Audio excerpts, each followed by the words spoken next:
할렐루야.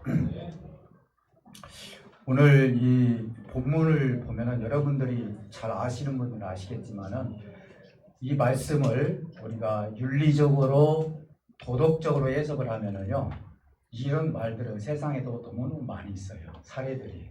그렇죠? 뭐 착한 사람도 있고 또 자기가 가지고 있는 전 재산을 털어서 사회복지시설에 또 시사하시는 분도 있고, 오늘 이 이웃을 사랑하는 것에 대해서 우리 예수님께서 세상에서 이렇게 살아라, 이렇게 구제하고 살아라, 그런 얘기가 아니라 우리의 참 이웃이 누구인가. 그래서 오늘 본문 말씀을 통해서 율법교사, 율법교사라면 보통 바리새인들을 얘기를 하죠. 그래서 이 바리새인들은요, 율법에 능통한 사람들이에요. 율법을 어떻게 지켜야 될지도 알고요. 그런데 이 바리새인이 자신이 생각할 때는 율법을 내가 거의 완벽하게 지켰다, 이렇게 생각하는 사람 중에 한 사람이에요.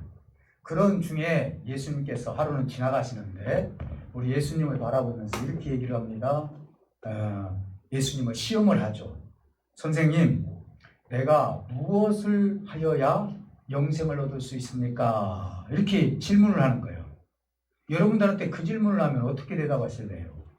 여러분, 무엇을 하여야 영생을 얻을 수 있습니까? 52조 예배 다 참석해야 되고, 그리고 하나님 앞에 최선을 다해서 기도해야 되고, 어떤 행위적인 그 부분을 가지고 예수님께서 말씀하신 거 아니거든요. 근데 이 율법사는 내가 지금까지 율법을 통해서 할 만큼 다 했고, 그리고 누구보다도 율법을 잘 지켰다고 생각을 했기 때문에 예수님 앞에 무엇인가 내가 자랑하고 싶은 마음이 있어서 그 선생님이 그때 당시만 해도 많은 이적과 표적과 그리고 많은 그 말씀들을 하다 보니까 이분한테 내가 인정받고 싶은 마음이 있었던 모양이에요. 그래서 이 질문을 한 거예요. 어떻게 해야만이 영생을 얻을 수 있습니까? 아마 이 율법자는 누가복음 18장 1절에 보면은 바리새인을 향해서 이렇게 기록해주고 있어요. 서서 기도하는 자.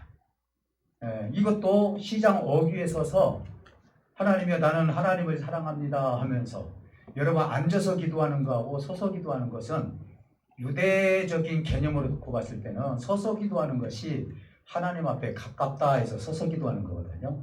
무릎 꿇고 기도하면 낫잖아요. 그런 의미에서 서서 기도하거든요. 참 율법 잘 지키죠. 거기다 대고 나는 토색한 일이 없고 나는 불의한 사람도 아니고 가늠하지도 않았고 유대인들 중에서 세리들이 그렇게 욕을 먹고 있는데 나는 세리와 같지도 않은 사람이고, 더 나아가서 나는 1회에 2번씩 금식하고, 그리고 내가 무엇인가 생산이 됐으면 10의 1조를 반드시 하나님께 드리고, 그러면서 나는 이런 사람입니다 라고 하면서 자기를 옳게 보이려고 아마 예수님께 이 율법사가 어떻게 해야만이 영생을 얻을 수 있습니까? 이렇게 하면은 예수님은 벌써 아시니까 너 진짜 율법 잘 지켰다. 그래, 이렇게만 하면은 너 영생 얻을 수 있어. 아마 이렇게 대답을 하면서 칭찬을 할 줄 알았어요. 근데 그것이 아니라 이 율법사는요, 하나는 알고 하나는 몰랐어요. 지금 앞에 계신 분이 누구인지도 조차도 몰랐고요. 그리고 예수님의 질문을 통하여서 이제 다시 도리어 율법사에게 질문을 하게 되는데, 그 질문을 통해서 무엇이 지금 부족한지 그 부분을 분명히 확실하게 교훈해 주시는 장면이 오늘 본문 말씀에 기록되어 있다는 사실을 믿으시기를 주님으로 축복해 드립니다. 예수님은 이렇게 질문합니다. 유대교의 율법사에게 이렇게 합니다. 너 영생에 대해서 성경이 무엇이라고 기록이 되었더냐? 성경 말씀 물어봤어요. 네가 율법을 그렇게 잘 알고 그러면은 성경에는 어떻게 해야만이 성경에서 영생을 얻을 수 있다라고 그렇게 기록되어 있느냐라고 이렇게 질문을 하니까요, 제대로 대답을 했어요. 그래서 뭐라고 대답하냐면은 마음을 다하고 뜻을 다하고 목숨을 다하고 힘을 다하여서 하나님을 사랑하는 것입니다. 그리고 이웃을 사랑하는 것이 영생함을 얻는 길입니다 라고 그렇게 이야기를 한 거예요. 그러니까 어떻게 보면 법으로 그렇게 하고 싶은 마음이 있었던 모양이죠. 그러면서 우리 하나님 예수님께서 이렇게 말씀합니다. 네 발이 옳도다. 네 말이 옳도다. 이렇게 하면서 다시 그러면은 이렇게 옳도다 하니까 이 율법사가 뭐라고 하냐면은 그러면 선생님 내 이웃이 누구입니까? 이렇게 물어본 거예요. 자기를 자랑하고 싶은 마음이 있었어요. 나는 율법으로 많은 사람도 구제하고 그리고 많은 사람들에게 모범이 되고 신앙의 선구자가 되고 이랬으니 나는 이웃에 대해서 충분히 할 만큼 한 사람인데 그러면 내 이웃이 누굽니까? 라고 이렇게 물어봤어요. 그래서 여러분 제가 여러분들한테 여러분의 이웃이 누굽니까? 라고 만약에 질문을 한다면 여러분 어떻게 대답하실래요? 그 답을 오늘 한번 얻어보시기를 주님으로 축복해 드립니다. 자, 오늘 참 이웃이 누구인지에 대해서 오늘 본문을 통해서 한 서너 가지만 제가 말씀을 드리는데 우리가 생각하는 이웃, 그렇죠? 우리가 보통 아파트 이사 가면은 이웃을 잘 만나야 된다 막 이런 얘기도 하고 동네에 가서 보면은 참 이웃들 좋은 이웃들 많잖아요. 예. 그래서 그분들도 때로는 고향에 가면 보고도 싶고 이 이웃을 얘기하는 것이 아니에요. 이런 이웃은요 세상에 얼마든지 많이 있어요. 그렇기 때문에 이런 이웃에게 구제하고 이런 이웃에게 선을 베풀고 이게 우선순위가 아니라는 거예요. 이게 뭐냐면은 이웃을 바라보는 관점이 무엇인지에 대해서 우리 예수님께서 이 율법사에게 가르쳐주고 싶은 마음이 있었기 때문에 오늘 비유의 말씀을 해주신 거예요. 여러분들은 우리가 생각할 때 일반적으로 사용하는 그 이웃, 우리 하나님도 그랬죠. 너는 세상에 나가서 빛과 소금의 역할을 감당하고 또 이웃에게 사랑을 전하고 그건 분명히 맞는 얘기예요. 근데 오늘 율법사에게 이야기했던 이 비유의 말씀에는 너의 진짜 이웃이 누구인지를 내가 오늘 가르쳐 주겠다. 이렇게 지금 말씀하시는 것입니다. 사랑하는 성도 여러분, 그렇다면 비유 중에 예수님께서 뭐라고 말씀하시냐면은 에루살렘에서 여리고로 어떤 사람이 내려가는 도중에 그렇게 했어요. 여러분, 여러분들이 혹시 성지순례를 가보면은요, 예루살렘은 상당히 높은 곳에 있고요, 여리고는 상당히 낮은 곳에 있어요. 그러니까 지면으로 보면, 해면으로 보면은요, 바다 밑에 지역이 여리고예요. 그냥 움푹 파여 있는 곳이에요. 그래서 여리고, 그 예루살렘이라는 것은 평강, 평화, 이런 뜻을 가지고 있어요. 그러니까 어떤 사람이 평강과 평화를 가지고 있는 나라에서 여리고라는 그 의미는 달, 문, 이 달은요, 햇빛이 없으면은요, 이 달이 보이지 않는 거예요.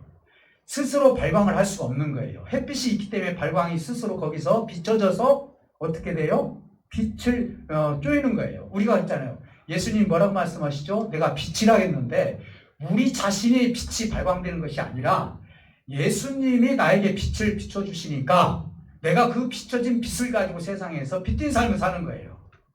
내 자신이 지금 빛이 되는 것이 아니라 예수님을 통해서 빛인 삶을 사는 거예요. 그러니까 이 여리고라는 지역은 예루살렘이 해라면은 여리고는 달이에요. 이 예루살렘에서 해를 비춰주지 않으면은 이 여리고는 어두움에 처할 수밖에 없는 거예요. 여러분 제가 이 얘기를 하면은 어느 정도 여러분 눈치채신 분은 채실 거예요. 예루살렘은요 하나님의 나라를 얘기하는 거예요. 하나님의 평강의 나라이죠. 하나님의 나라는 평화가 있는 나라예요. 그곳에서 어떤 사람이 세상으로 내려온 거예요. 여리고로 내려온 것이죠. 이 부분에 대해서 이제 예수님께서 말씀하시면서 이런 얘기를 합니다. 이 부분도 이따 보충해서 말씀을 드리겠지만 어떤 사람이 강도를 만났는데 강도를 만나서 얼마나 매를 맞았는지 반 정도 죽었다. 반 죽음이라고 하죠. 우리가 얼마나 맞았는지 반 죽음을 당했다라고 성경적으로 그렇게 우리에게 표현해주고 있습니다. 이 비유에서 죽은 사람이 반 죽은 사람이 누구냐? 바로 저와 여러분이라는 사실이에요. 저와 여러분들이요 강도를 만난 거예요. 아니 목사님 내가 무슨 강도를 만나요? 아니라니까요. 설명을 잘 들어보시면은 저도 강도를 만났고 여러분도 강도를 만났어요. 원래 저와 여러분들은 어디 있었죠? 하나님의 나라에 처음으로 정말 깨끗한 영으로 있었잖아요. 그러다가 우리가 타락되어서 육체라는 그릇 속으로 하나님께서 우리를 집어넣어 주셨잖아요. 그래서 죽음이라는 게 어떤 의미죠? 영과 육체가 분리됐을 때 죽음이 되는 거예요. 그러니까 저와 여러분들은 육체 속에 하나님의 영이 들어오기는 들어왔는데 육체라는 그릇에 영을 담다 보니까 이 영이 하나님의 참된 영이 아니라 혼으로 변질된 거예요. 그래서 보통 우리는 영혼이다 그렇게 얘기를 하는 거예요. 영과 혼이 반절씩 섞여 있는 거예요. 그래서 우리는요, 영적으로 봤을 때 저와 여러분들 육체로 반 죽은 것이 아니라 영적으로 봤을 때 우리는 반 죽어 있는 상태로 육체의 몸을 가지고 이 땅에 오셨다는 사실을 여러분들 인지하시기를 주님으로 축복해 드립니다. 사랑하는 성도 여러분, 그래서 이 죽은 영의 육체와 그리고 산 영의 혼이 반 죽은 상태에서 우리가 이 안에서 살게 되는데 반은 살았고 반은 죽은 거예요. 저와 여러분들이 영의 타락으로 인해서 육체가 입혀짐으로 말미암아 강도를 만난 거예요. 원래 하나님 나라에서 이 땅으로 내려오면서 강도를 만나게 됐는데 우리가 영적으로 혼이 돼가지고 이제는 반드시 하나님의 그 뜻을 이루어야 되는데 그러지 못하고 타락된 삶을 우리가 살 수밖에 없는 그런 삶. 영으로 봤을 때는 하나님께서 기뻐하지 못하는 삶. 이런 삶을 살았던 거예요. 그러니까 평강의 의미를 가진 예루살렘에서 여리고라는 성으로 이렇게 내려오다 보니까 영적으로 우리가 강도를 만나서 반 죽은 상태로 현재 우리는 살아가고 있는 거예요. 여러분, 완전한 나라가 어디죠? 육체의 나라가 완전한 나라인가요? 아니죠. 이 나라는 언젠가는 불완전하기 때문에 저와 여러분들이 육체의 장막을 벗을 날이 오게 되는 거예요. 그렇기 때문에 이 나라에서는 영생할 수 없어요. 그렇죠? 그러면 우리가 영생할 수 있는 나라는 내 영이 깨끗해져서 다시 예루살렘으로 올라가야 되는 거예요. 여리고에서 다시 우리가 본향인 하나님 나라로 내 깨끗한 영을 가지고 하나님과 영존할 수 있는 하나님의 나라로 들어가야 되는 거예요. 이것이 우리 하나님께서 우리에게 하나님의 강도 만난 우리를 구원하시기 위해서 어떻게 우리를 구원하고 어떻게 치료해 주시는지에 대해서 오늘 이 비유를 통해서 말씀하시는 장면이 기가 막힌 선한 사마리아 사람의 말씀이라는 사실을 믿으시기를 주님으로 축복해 드립니다. 여러분, 제사장과 레위인은 누구죠? 제사장은요, 여러분 이렇게 생각하면 돼요. 제사장은 사람을 대표해서 하나님께 예배드리는 자예요. 오늘날 좀 쉽게 말씀드리면은 목사님이에요. 네, 그냥 좀 쉽게 풀이를 해드리면 그 레위인은 뭐예요? 레위인은요, 성전에서 이 모든 성막에 있는 것들 그리고 성전의 기금을 이것을 챙기고 세우고 떡상을 챙기고 뭐 이런 모든 부분들을 다 뭐예요? 레위인들이 하는 거예요. 레위인들이 하는 부분들이 있잖아요. 그러면은 오늘 제사장과 레위인이 지나갔어요. 누구를 지나갔어요? 강도 만난 사람이 살려주세요, 살려주세요 했는데도 불구하고 이들은 제사장도 그냥 지나가고 레위인도 그냥 지나간 거예요. 우리 어렸을 때 제가 이런 설교를 들었을 때 세상에 어떻게 하나님의 사람이 강도 만난 사람을 치유도 안 해주고 그냥 지나갔을까? 그게 의문이었었어요. 참 나쁜 사람이다. 하나님을 믿노라 하면서도 어떻게 저렇게 죽어가는 사람을 그냥 지나갈 수 있을까? 만약에 그걸 우리가 지금 이렇게 해석을 한다면요, 우리는 이것을 잘못 해석한 거예요. 여기서 말하는 제사장과 레위인은 어떤 사람이에요? 하나님의 일을 하는 사람이에요. 그러면 하나님의 일을 어떻게 합니까? 율법대로 하는 사람이에요. 율법대로 하기 때문에 만약에 죽은 사람을 손에 만져버리면은요, 그것은 제사를 드릴 수가 없어요. 레위인도 죽은 사람을 만지면은요, 어떻게 되는 거예요? 성경에 보면 죽은 사람 만지면은 우리가 부정한 사람이 돼버리잖아요. 그래서 진 밖으로 갔다가 시간이 어느 정도 돼야 들어오잖아요. 율법대로 사는 사람이에요. 그러다 보니까 결국은 그 죽어가는 사람을 만지지를 못했던 거예요.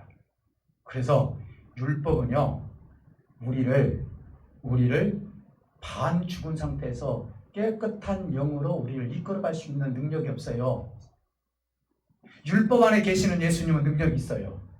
자, 그렇다면은 외면할 수밖에 없는 이 율법에 사는 이 사람이 율법을 제대로 잘 못 깨달은 거예요. 여러분, 유대인들이 율법을 왜 잘못 깨달았느냐? 법을 지키려고 하는 거예요.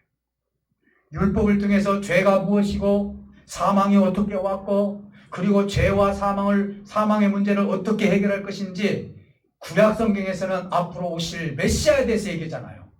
메시아. 신약 성경에서는 그리스도에 대해서 이야기를 하잖아요. 율법주의자고 율법을 그렇게 통달했다는 사도 바울 선생님도 예수님을 제대로 못 깨달았고 그러므로 말미암아 예수 믿는 사람들은 얼마나 핍박을 많이 했습니까?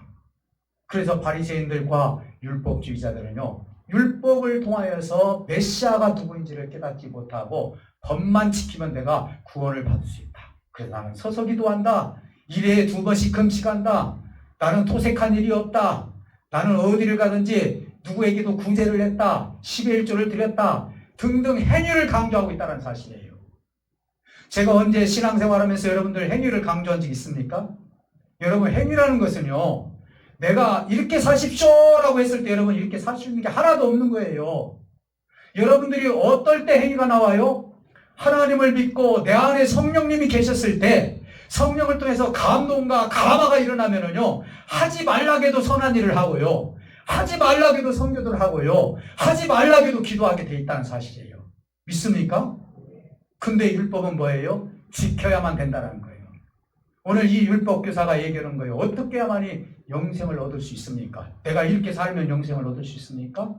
그러면서 결국은 죄가 무엇이고 사망이 무엇인지, 그리고 율법의 행위로만 그가 선악을 구분해가지고 이렇게 내가 구원을 받을 수 있다는 그 개념을 가지고 있는 이 율법사에게 예수님께서는요, 반 죽은 사람을 살 수 없음을 알고 그리고 비유로 말씀해 주신 거예요. 비유로. 그래서 거기에 등장하는 사람이, 율법사는 질문을 했어요. 그리고 두 사람, 제사장과 레위인. 이 사람들도 율법에 능통한 사람들이에요. 결국은 이 사람들도 생명을 구원할 수 있는 그 길이 없었어요. 마지막으로 선한 사마리아인에 대해서 말씀합니다. 사마리아인이 율법을 열심히 들은 사람이었고 우리의 이웃이 된다라고 성경은 그렇게 말씀하고 있어요. 저는 이 말씀을 통해서요, 우리가 정말 말씀 하나하나를 예수님께서 어디에서 무엇을 하였고 예수님께서 숨소리까지 냈던 거, 이런 모든 부분들은 의미가 없는 것이 하나도 없다는 사실을 믿으시기를 주님으로 축복해 드립니다. 우리나라 금요일 날도 그런 얘기를 하겠지만 수많은 사람들이 예수님에게 물려왔잖아요. 물려가지고 요구사항이 많았을 때 저쪽으로 건너가라 했을 때, 이 저쪽이라는 것은 사람이 많아서 저쪽으로 건너가라는 얘기가 아니라고 제가 말씀드렸잖아요. 이 말은 뭔 말이에요? 세상에서 하나님 나라로 들어가라는 뜻 아니에요. 사랑하는 성도 여러분, 예수님께서 그냥 얘기하시는 것이 아니다 이 말이에요. 오늘도 이 말씀이 그냥 말씀하시는 것이 아니라는 사실을 알 수가 있어요. 그러면서 이제 마지막으로 사마리아 사람이 지나가는데 강도 만난 사람에게, 반 죽은 사람에게 무엇을 했습니까? 그 사람이 이렇게 합니다. 기름과 포도주를 부어서, 상처에 부어서 그를 치유해 줬다고 했어요. 사랑하는 성도 여러분, 여기서 기름이 무엇이고 포도주가 뭐예요? 기름은 성령 아닙니까? 포도주는 뭡니까? 우리를 위해서 피 흘려주신 주님의 보혈의 피가 아닙니까? 우리가 생각할 때 이것은 예수님께서 우리에게 말씀하시는 것은 비유로 말씀해 주시는 거예요. 진짜 있었던 일이 아니라 비유로 말씀하시면서 이 선한 사마리아 사람은 죽어가는, 강도 만난 죽어간 사람, 저와 여러분들에게 무엇을 주셨어요? 기름과 포도주를 우리에게 허락해 주셨다는 거예요. 그 기름이 뭐예요? 저와 여러분들에게 뭘 주셨어요? 성령을 주셨어요. 반 죽어가는 저와 여러분들에게 성령을 주셨어요. 그리고 우리에게 성탄식 때 뭘 마십니까? 포도주를 마시잖아요. 주님의 보혈의 피로 말미암아 대속의 피를 대신해서 우리를 대신해 죽어주신 그 피를 나에게 주신 거 아니겠습니까? 그러면 선한 사마리아 사람이 여기서 기름과 포도주를 주었고, 그리고 반 죽은 사람에게 꼭 필요한 것이 뭐냐? 육체적으로 얘기하는 것이 아니라 우리에게 꼭 필요한 것은 기름과 포도주인데 성령과 죄사함의 능력이라는 사실을 오늘 여기서 우리가 깨달을 수가 있는 거예요. 선한 사마리아 사람은 누굽니까? 예수잖아요. 예수님이에요. 예수님이 우리의 이웃이에요. 그리고 우리가 서로 인사할 때 그랬잖아요. 예수님이 우리의 이웃이라고. 사랑하는 성도 여러분, 우리의 혼을 참된 영으로 희복시켜 주시는 분이 누구예요? 예수님이에요. 우리가 죽어갈 때 성령을 통해서 이렇게 살면 안 된다라고 내 가슴을 빡을 치면서 우리가 그걸 깨닫지 못했을 때 지금도 내 안에서 성령께서 하늘에 계신 아버지께 기도하시는 분이 누구예요? 내 안에 계신 성령님 아닙니까? 지금도 기름 부어주셔서 나를 살리려고, 반 죽어간 우리의 영을 살리려고 지금도 성령으로, 때로는 내가 죄를 짓고 하나님 앞에 도무지 얼굴을 들을 수 없을 정도의 죄를 졌다 할지라도 주님은 내가 너를 7번씩 70번까지도 용서하는 하나님이다.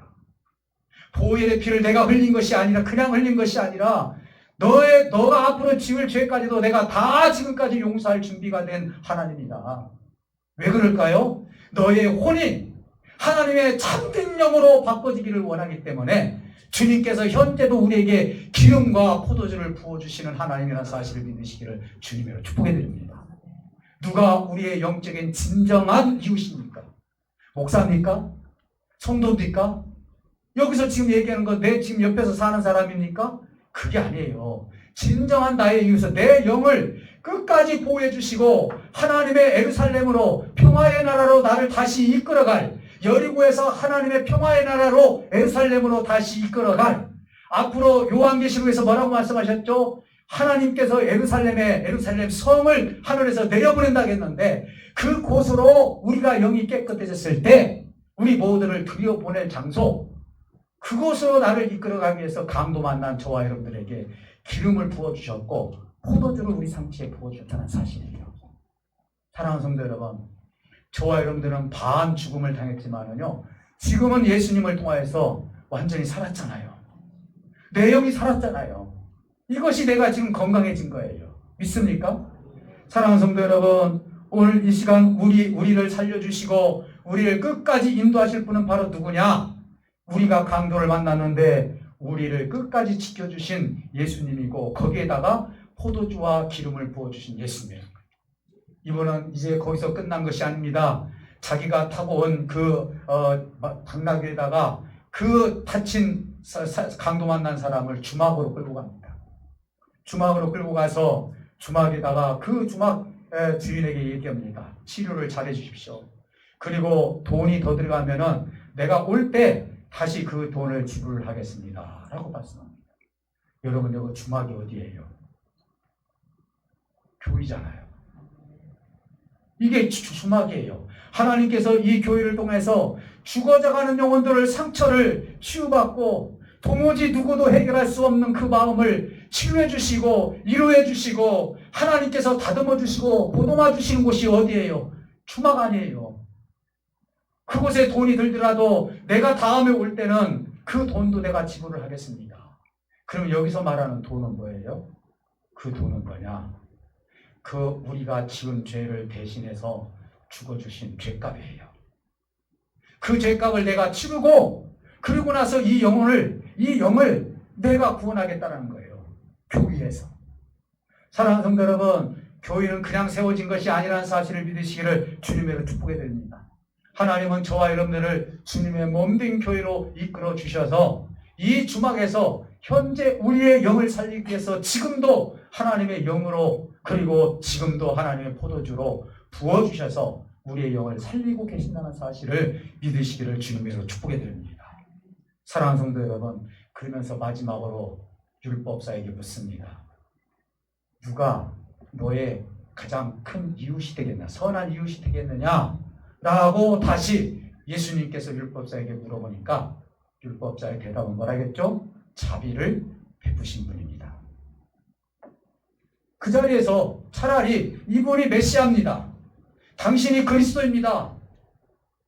내가 이제 깨달았습니다. 라고 하면서 내 앞에 계신 하나님이 선한 이웃입니다라고 그 대답을 기대를 했지만은, 그러나 이 율법사는 아직도 그 부분에서 완전히 깨닫지 못했던 것 같아요. 그래서 자비를 베푼 사람입니다. 충분한 대답이 되잖아요. 근데 예수님은 뭐라고 했어요? 너의 이웃이 지금 네 앞에 있는 나라니까? 내가 메시아로 네 앞에 있다니까? 내가 그리스도로 너를 살리려고 여기 왔다니까? 지금 여기에 모여서 예배하시는 분들 모두에게 지금 누가 지금 여러분 앞에 계십니까? 누가 내 안에 계십니까? 이웃인 예수님이 내 안에 계시고요. 성령님이 내 안에 계신다는 사실을 믿으시기를 주님의 축복해 드립니다. 그 이웃은 우리를 배반하지 않습니다. 그 이웃은 내가 잘못된 삶을 산다고 해서 나를 버리지 않습니다. 내가 잠시 세상에 나가서 하나님을 떠났다 할지라도 그 이웃인 예수님은 끝까지 나를 따라다닙니다. 무소부재하신 하나님께서 네가 교회 안 다녀? 네가 하나님 앞에 삐쳐서 교회 안 나와? 예를 들어서 그런다 할지라도 그래 내가 너를 버리겠다. 이런 하나님이 아니라 아니다. 내가 너를 끝까지 인을 쳤고 너를 내가 구원하기 위해서 강도를 만났기 때문에 내가 이 땅에 왔는데 내가 너를 어떻게 버릴 수가 있느냐 하면서 비록 내가 교회를 안 나온다 할지라도 내 안에 누가 계십니까? 하나님이 계신다는 사실이에요. 성령님이 계신다는 사실이에요. 그래서 끝까지 하나님께서 내 영을 책임져 주시고 끝내 죽는 순간이라 할지라도 우리 하나님께서는 내 영을 예루살렘으로 다시 예루살렘 성을 세우신다 했는데 그 성으로 깨끗한 영을 우리를 입혀주셔서 영생할 수 있는 그 나라로 우리를 이끌어 가신다는 사실을 믿으시기를 주님으로 축복해 드립니다. 사랑하는 성도 여러분, 무엇보다도 우리는요 율법의 행위로는요 반 죽은 사람을 살릴 수가 없어요. 교회에서요 이렇게 사십시오, 저렇게 사십시오, 이렇게 기도해 보십시오 이런 권면이 필요 없어요. 사실은요 성령님이 기름 부음의 성령님이 여러분 안에 계신다면요 여러분 스스로 하나님께서 말씀하시기 때문에요 안 가르쳐 주어도요 안 가르쳐 주어도 내 안에서 성령께서 말씀하시기 때문에요 내가 선한 삶을 살 수도 있고 내가 어디 가서 빛난 삶도 살 수도 있고 그런 거예요. 우리 삶을 무시하는 것이 아니에요. 먼저 하나님을 사랑하고 성령이 내 안에 계셨을 때 내 이웃도 사랑할 수 있는 힘과 능력이 생긴다는 사실을 믿으시기를 주님으로 축복해 드립니다. 마지막으로 오순절 다락방 사건을 통해서 베드로와 요한이 성령에 충만해가지고 하루에 3,000명씩 그렇게 구원을 했다고 했는데 수많은 사람들이 구원을 받았잖아요. 왜 그랬을까요? 성령이 임하게 되었어요. 그래서 베드로와 요한이 이제는 예수님이 나의 이웃이고 예수님께서 나에게 무엇을 주었는지를 너무나 잘 알고 계셨어요. 왜 그러죠? 내 안에 누가 계시기 때문에? 성령이 계시기 때문에. 하루는 이 베드로와 요한이 성전으로 올라가는데 미문 앞에 어떤 앉아있는 사람이 있는데 나에게 금과 은을 달라고 손을 벌립니다. 금과 은을 주세요. 그럼 오늘 보통 우리는 뭐예요? 이웃을 사랑하려면 금도 주고 은도 주고 구제도 하고 사실 저희가 구제하지 말라는 얘기가 아니에요. 가난한 사람 돕지 말라는 얘기가 아니에요. 진짜 우리가 그 이웃을 사랑한다면요 그거 위에 무엇을 주어야 되느냐? 예수의 이름을 주시기를 주님의 축복해 드립니다. 그래서 베드로와 요한이 그렇게 얘기합니다. 나에게는 뭐와 무엇이 없다고요? 금과 은이 없거니와 오늘 시간 너에게 줄 수 있는 것은 주 예수 그리스도의 이름으로 일어나 걸으라 했을 때 그가 벌떡 일어나서 성전에 들어가 가지고 춤을 추면서 그가 하나님을 찬양했던 그 모습이 있지 않습니까? 오늘 저와 여러분들은 어느 누구에게인가 내 이웃이 되려면은 물론 좋은 것도 주고 물론 모든 것을 구제하고 돕고 하는 것도 좋지만요 가장 중요한 것이 뭡니까? 내 이웃인 예수님을 상대에게 주는 거예요. 믿습니까? 여러분 어디를 가든지 내가 믿는 예수님 자랑해 본 적 있으세요? 내가 믿는 예수님이 누구인지 말씀한 적 있으세요? 여러분 강도 만난 사람들이 이 세상에 얼마나 많이 있는데요. 그 강도 만난 사람들한테 제대로 나는 금과 은이 없지만은 주 예수의 이름을 너에게 준다라고 하면서 설명한 적 있으십니까? 오늘 예수님은 강도 만난 우리를 위해서 기름과 포도주를 부어주셨는데도 불구하고 내가 성령이 맺고 용서함을 받았는데도 불구하고 내가 어디 가서 주 예수 그리스도의 이름을 내가 전파하지 못하고 오히려 이 세상은 청년들이 지금 예수 믿는 것을 부끄러워하고 교회 다니는 것을 부끄러워하고 하나님 믿는 것을 부끄러워하는 세상에서 우리가 지금 살고 있습니다. 떳떳하게 내가 예수 믿는다라고 말씀하시기를 주님의 축복해 드립니다. 내가 주님의 이름으로 구원을 받았다고 그리고 주님의 이름으로 내가 구원의 의를 이루고 있다라고 말씀하시기를 주님의 축복입니다. 이것이 바로 하나님을 찬양하는 거예요. 내가 노래 잘 부른다고요?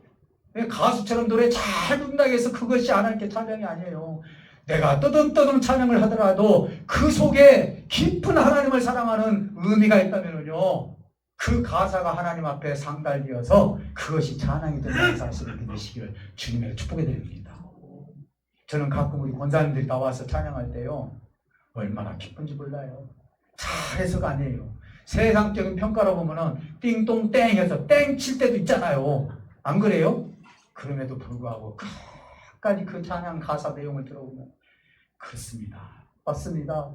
저 찬송대로 하나님 영광 받아주시옵소서. 하나님, 내가 몇 월 며칠 날 이곳에 나와서 하나님께 찬송을 했는데 그날에 가서 우리 예수님께서 하나님께서 기억해 주시옵소서. 내가 이렇게 고백하였나이다. 주님이 나에게 기름 부어주셨고 그리고 포도주로 내 죄를 다 사해 주셨는데 내가 이 마음을 가지고 찬양하였나이다 라고 하면서 하나님께 선물을 드려야 되지 않겠어요?